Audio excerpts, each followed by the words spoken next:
mungkin belief kita harus benar ya, karena kalau kita percaya bahwa Tuhan itu sayang sama kita, berarti kita juga percaya bahwa rencana Dia itu selalu baik untuk kita, gitu. Dia selalu pasti akan memberikan yang terbaik untuk kita, gitu. Itu harus kita yakini dulu. Tapi Tuhan untuk membawa kita naik kelas kan harus ada ujian, benar gak? Jadi ya memang kadang-kadang ya Tuhan harus memberikan ujiannya ya supaya kita naik kelas gitu. Tapi bukan berarti ujian itu karena Tuhan gak sayang sama kita gitu. Itu ujian yang harus kita lalui supaya kita benar-benar naik kelas. Dan kalau misalnya seringkali kita berpikir ya, tapi Miss Mary kok di saat-saat paling susah gitu ya, kok Tuhan justru nggak bantu sih gitu, mana gitu kan, saat susah gitu kan saya berdoa, kok Tuhan nggak jawab gitu, nggak ngasih tahu apa-apa, at least kasih petunjuk kayak gitu kan, kadang-kadang kan seperti itu.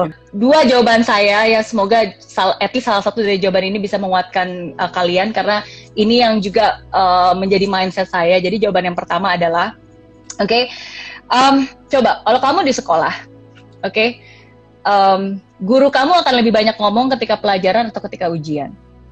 Kalau kamu lagi di sekolah dan lagi saat ujian, ya guru kamu akan paling diem, gak ngapa-ngapain ya di saat ujian, karena itulah ujian buat kamu. Coba bayangin, karena kamu lagi ujian terus gurunya ngasih tahu, ini loh caranya, ya nggak kan gitu kan?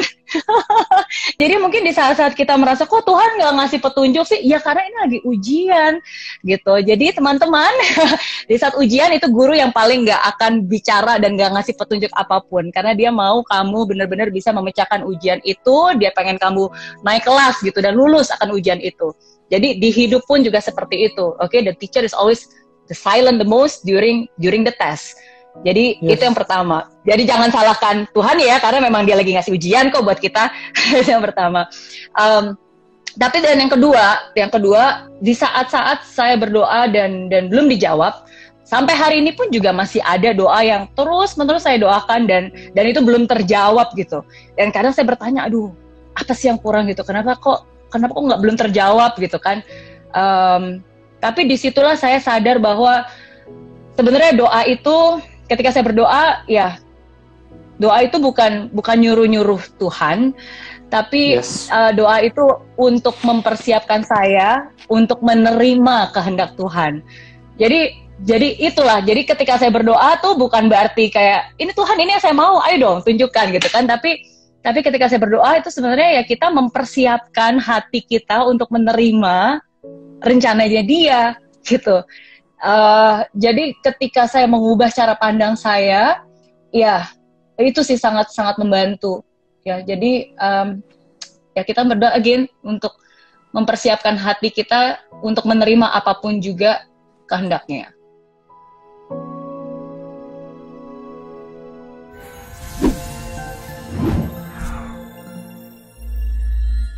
Di aplikasi Mary Riana tersedia lengkap video-video YouTube terbaru saya, artikel yang up to date, quotes inspirasi, koleksi merchandise, workshop dan seminar yang bisa kamu dapatkan free dan download sekarang juga gratis.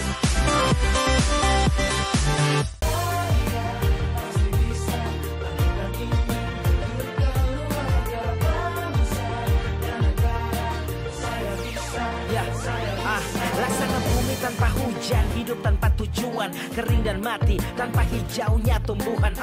Demikian kalau mimpi tak kunjung terjadi.